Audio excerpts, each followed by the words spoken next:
Alrighty, guys, welcome back to Keith's Hot Takes, the final show of 2021. And what a great year it's been for Keith's Hot Takes.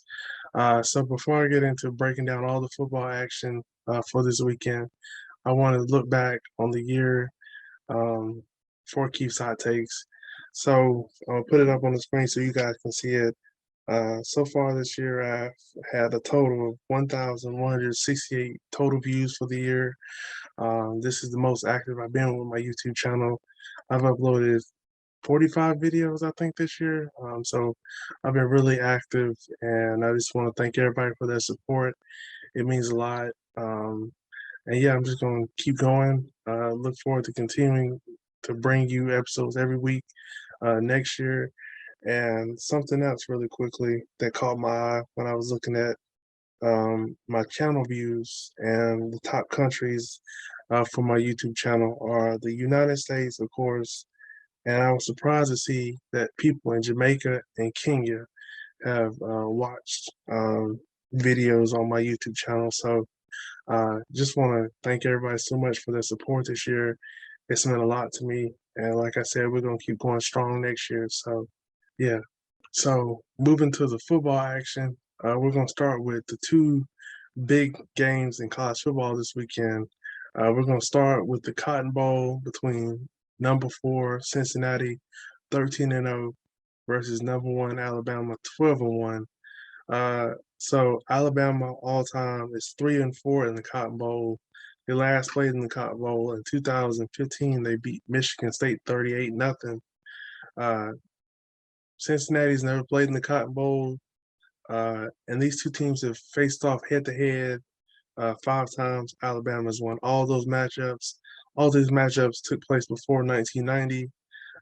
So yeah, so why don't we get to talking about Cincinnati's key players first? So we'll start on offense. Desmond Ritter, their quarterback, dynamic quarterback. He does it all. He can do it with his arm and his legs. Jerome Ford, that's their bell cow back. He's a big part of the offense. You got Pierce, the star receiver. You got Tyler Scott, Trey Turner, Josh Wiley. And we go to the defensive side of the ball where they're really talented. We got Majay Sanders, Joe DeBlanco, Darian Beavers. He's hard-hitting linebacker. Then we go to their two stud corners, Kobe Bryant, Ahmad Sauce Gardner, and then you got the hard-hitting safety, Brian Cook. So Cincinnati, uh, they're really the truth. I think for them, they're going to want to establish Jerome Ford on offense. I've seen games where he's dominated, and I think the key for Alabama, you can't let him get going. But I feel like Cincinnati, they're going to want to establish the line of scrimmage. They're going to want to be very physical with Jerome Ford. Um, and yeah, I really think Cincinnati has a chance to do something special. Jerome Ford is a transfer from Alabama, so I'm pretty sure he's going to be taking this game very personal, and he's going to want a statement. And like I said, when Desmond Ritter does throw the ball, I expect him to sling it around to Pierce, Scott, Tucker, and Wiley. And for the defense, Majay Sanders, Joel DeBlanco, Darian Beaver, they're going to have to get pressure on Bryce Young. And then when Alabama does throw the ball, I'm really excited to see Kobe Bryant, Sauce Gardner, and Brian Cook really get after the Alabama receivers, tight ends. And I'm really intrigued to see how Cincinnati does against Alabama. Cincinnati, they run this 3-3-5 defense. It's very hard because you never know where the pressure's coming from. And they're really good up front, especially their defensive line and their linebackers. So how Alabama deals with the pressure, because you never, like I said, you never know where the pressure's coming from. So we have to see. And then we go over to Alabama. Their key players to watch. We got Bryce Young, of course, their Heisman winning quarterback. Brian Robertson, Jamison Williams. Now we're going to have to see who's going to replace Mechie for Alabama because him and Jamison Williams, that's Bryce Young's two favorite targets. Both of them went over 1,000 yards, and then it's a huge drop off after that. Those two guys are his two favorite targets. So I'm intrigued to see who's going to step up for Alabama, whether it's Slade, Bolden, Cameron, the two going to, step up and be that second receiver for Bryce Young. Because, like I said, Cincinnati, they have two stud corners, and Kobe Bryant and Ahmad Sauce Gardner. So who's going to help out Jamison Williams? He's probably going to be matched up with Sauce Gardner. I'm really looking forward to that matchup because Sauce Gardner does not give up a lot of completions. He doesn't give up a lot of yards. He's a lockdown, shutdown corner. So I can't wait to watch that matchup. When we go to Alabama's defense, we'll start with their hard-hitting linebacker, Toto. And then we go to their sack leader, Will Anderson, who's just a nightmare. He really gets after the quarterback. Then we go to their secondary, Marco Helms and Jordan Battle. They're going to have to really step up. And then another one, the linebackers, Christian Harris. So, like I said, Cincinnati, I feel like they're going to establish a line of scrimmage, let Jerome Ford, be very physical with this Alabama defense. And that's going to be very interesting because Alabama's front seven, they're really aggressive. They really get after you. So are they going to be able to slow down Jerome Ford? I think that's going to be the key for them. You can't really let him get going, get loose, because if you do, you're going to be in for a long day with Cincinnati's offense trying to slow them down. So that'd be something to watch. Now for my pick. This was not easy, but considering Alabama doesn't have Mitchie, who's a big part of their offense, I think Cincinnati's going to pull off the upset, especially with considering how good their defense is. I think Cincinnati's going to want to make a statement. Like I said, I think on offense they're going to lean on Ford to really dominate. Make this an ugly, low-scoring game. And I got Cincinnati beating Alabama on a walk-off field goal. Yes, I really think it's going to happen. I think Cincinnati, they're going to want to come in here and make a statement. They've only lost one game the last 2 years, and I think they're going to want to show people that for real, they belong here. And yeah, I truly believe Cincinnati's going to pull off the upset. So yeah. All right, now we've talked about the Goodyear Cotton Bowl. Now let's talk about the Orange Bowl. So we got number 2 Michigan playing number 3 Georgia. So let's start with Michigan.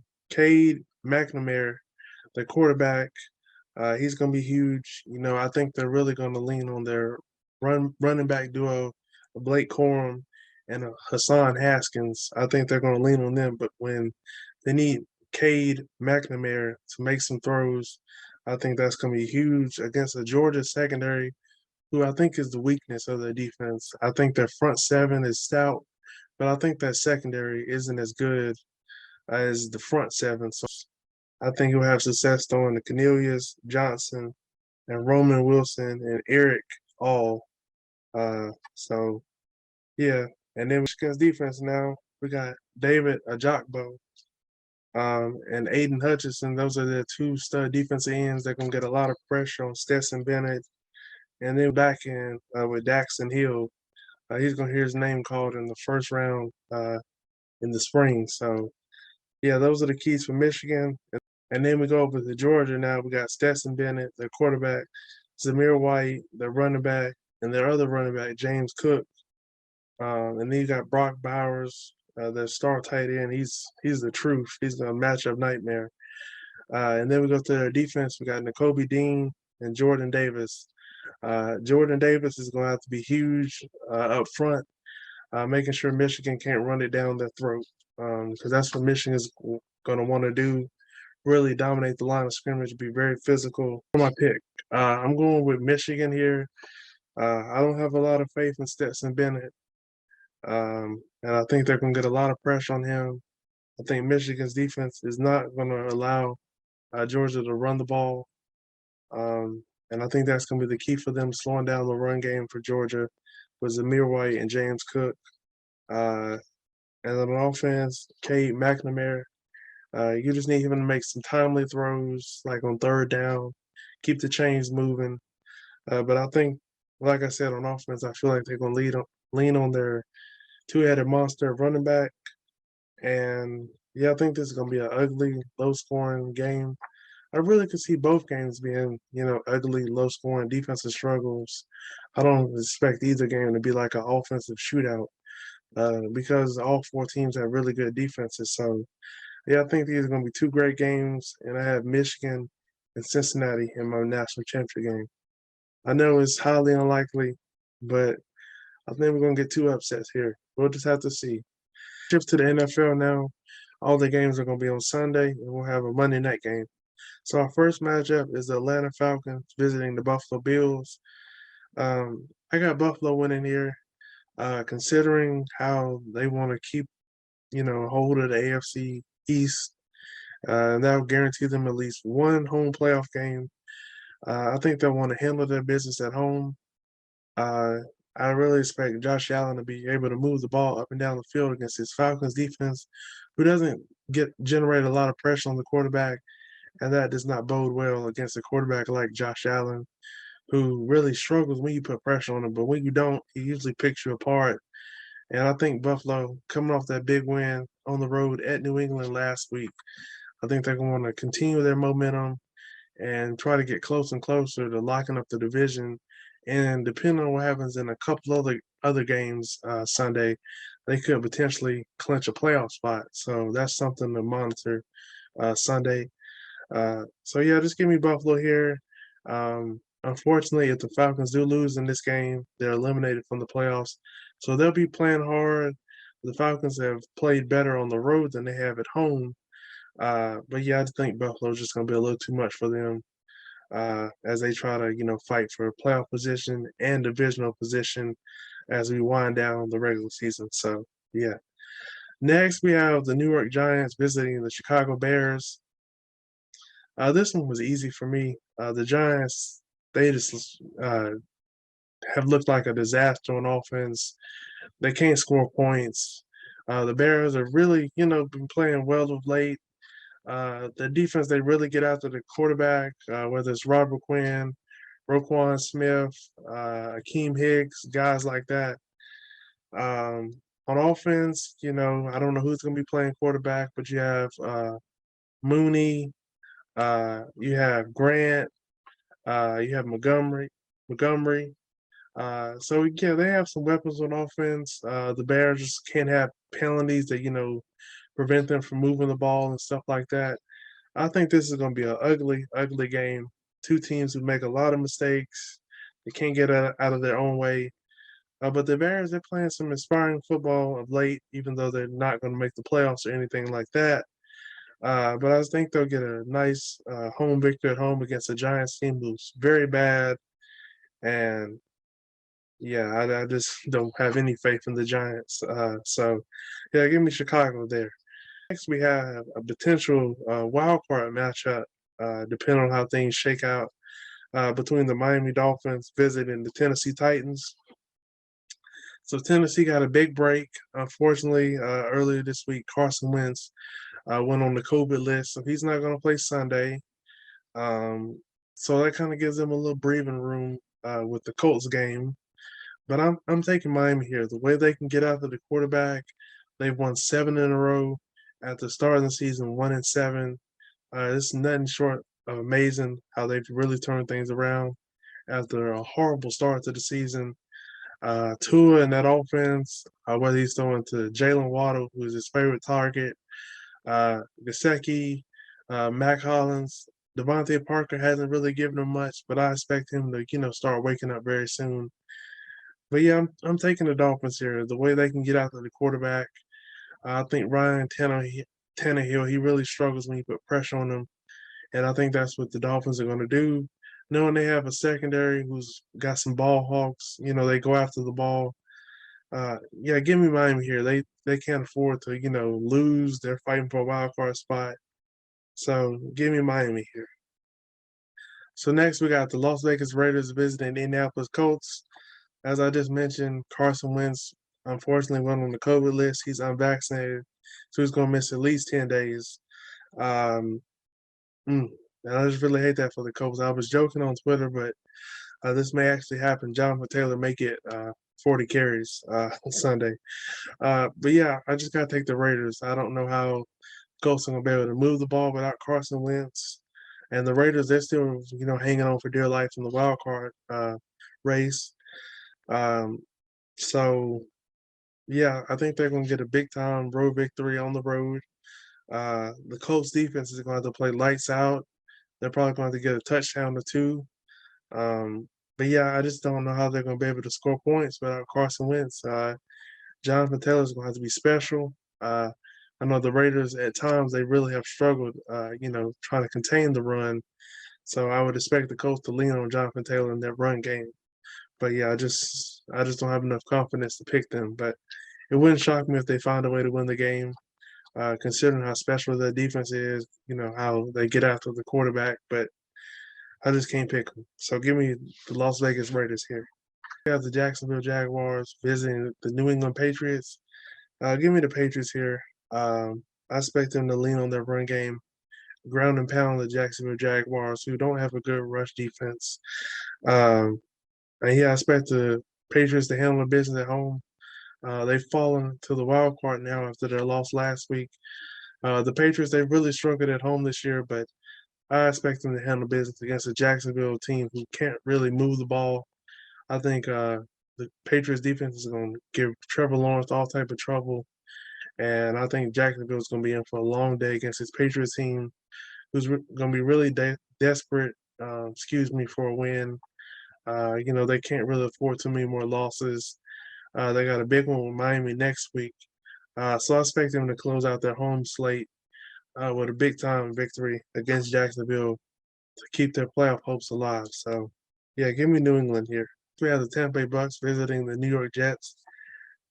Give me Tampa here. They're not going to play around. They're right there, part of the bunch that's trying to fight for that number one seed in the NFC.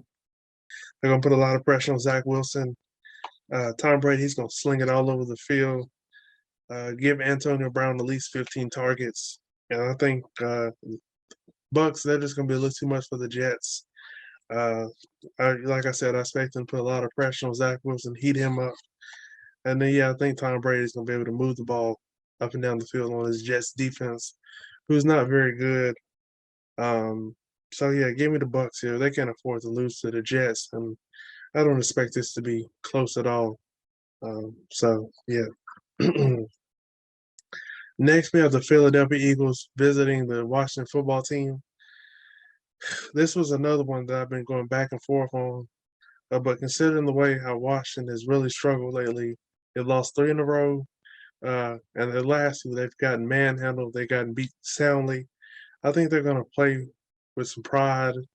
And I feel like they're going to come out very inspired on Sunday and play some good football. And yeah, I think they're going to want to play spoiler and put a hamper in the Eagles' playoff chances by beating them at home. I think they got to get back to running the ball with Antonio Gibson, and got to find a way to get Terry McLaurin involved. He's a big part of the offense and what they want to do. But I think first and foremost, they have to get their run game going again. Because when they have their run game going, they're pretty hard to stop on offense. And yeah, the defense, they just got to wake back up. They've been getting dominated lately. They've been getting gashed on the ground, and uh, their secondary hasn't been much better. So I expect Washington to play very inspired. I expect Coach Rivera to get his guys very fired up to play in this game. And I think they're going to look to snap their 3-game losing streak at home. And, they're going to want to throw a wrench in their rivals' playoff chances. So, yeah, I'm going to take Washington here at home. I know this is highly unlikely, but it's the divisional game. Anything can happen. So, yeah, give me Washington. I think they're going to get back to run the ball, controlling the time of possession. And I think their defense is going to make enough stops, slow down the Eagles' run game to get the big time win at home. So give me Washington. Next, we have the Los Angeles Rams visiting the Baltimore Ravens. I just had to take the Rams, considering what they're playing for. If they win Sunday and the Cardinals lose to the Cowboys, they clinch the division. Considering how the Cardinals have really fallen off lately, uh, and just the way Baltimore is so beat up with injuries, especially on defense, especially to their secondary, that doesn't bode well when you have to go up against a talented offense with Matthew Stafford, Cooper Kupp, Odell Beckham, Vance Jefferson. Cameron Akers is going to be making his return. It's a miracle he's playing this year after blowing out his ACL 5 months ago. That's nothing short of amazing and a grace of God. Um, but yeah, I think the Rams are just going to be a little too much for Baltimore with all the injuries Baltimore has. And yeah, just give me the Rams. I know Baltimore, they're going to play hard at home. They got embarrassed last week by Joe Burrow. He threw for 525 yards against him. Uh, I mean, it's just hard when, they've got so many injuries, so many guys on the COVID list. I wouldn't be surprised if Baltimore finds a way to win this game, but with everything that the Rams have on the line, I think they're going to be a little too much for a beat up Baltimore team. So, yeah, give me the Rams here. All right, let's move to our 4 o'clock games now. We'll start with the Denver Broncos visiting the Los Angeles Chargers. So give me the Chargers here. They've dropped the ball the last 2 weeks. Last week really hurt their playoff chances, and now they're going to have to win out and have some help from some other teams. Hope some teams lose out. So yeah, they got to handle business at home against their divisional rival, the Broncos. This is one they can't afford to lose. It'll be fatal to their playoff chances. So I suspect Justin Herbert and the offense play much better. I expect their defense to play much better. I don't know if Teddy Bridgewater is going to be able to play this week. Had a nasty concussion. That's why he didn't play last week. So yeah, I expect Justin Herbert and this offense to handle their business. I expect him not to turn it over this week, and I expect him to, spread it around to his weapons. So give me the Chargers here. Next, we have the Houston Texans visiting the San Francisco 49ers. The 49ers, with the loss last week, that also hurt their playoff chances. I know they're going to want to handle their business at home against a Houston Texans team, who's been playing some decent football lately. They put off a miracle last week and beat the Chargers. That was very impressive. I wasn't expecting that one. But yeah, I think San Francisco, I think they're going to lean on their run game. And then they're going to throw the ball to Kittle and Deebo Samuels, who's having a historical year. And yeah, I think that's going to be a little too much for the Houston Texans. I think they're really going to get out to Davis Mills. And I think they're going to get a big time home victory and increase their chances of making the playoffs. So give me the 49ers here. Next, we have the Arizona Cardinals visiting the Dallas Cowboys. I have to take Dallas here. The Cardinals, they just make too many mistakes. And one thing you can't do against the Cowboys when the Cowboys are at home, you can't make the mistakes that Arizona's been making lately. Uh, they had 2 missed field goals, a muffed a fumble. You can't be doing stuff like that against Dallas. And considering that the Cardinals don't have a good offensive line, I don't think that bodes well for Kyler Murray going up against this ferocious front four that the Cowboys have, really a front seven. They really get out to the quarterback.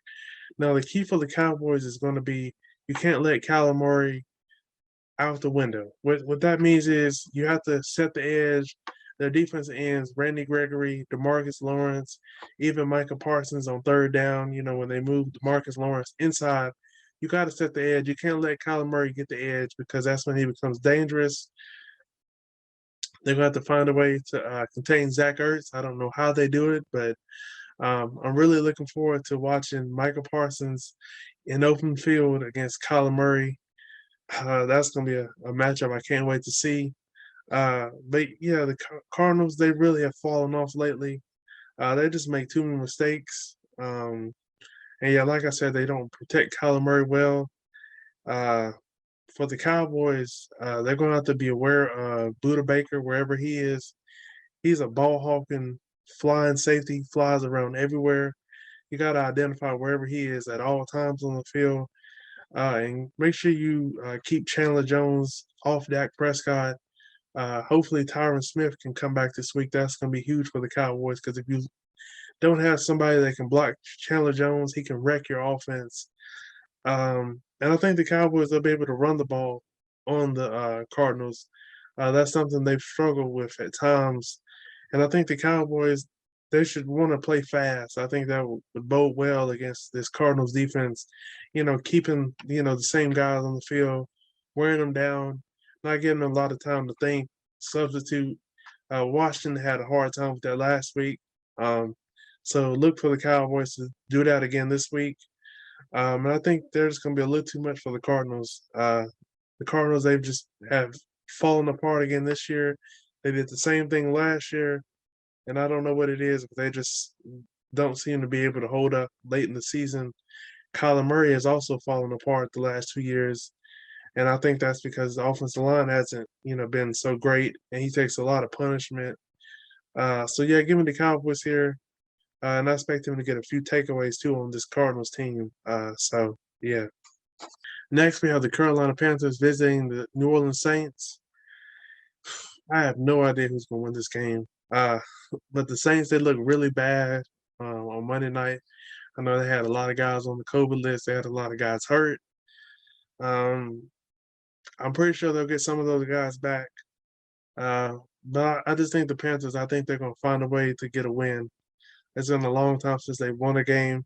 And yeah, I think they're just going to snap out of this funk that they've had lately. They can't get out of their own way. The offensive line hasn't been able to protect their quarterbacks.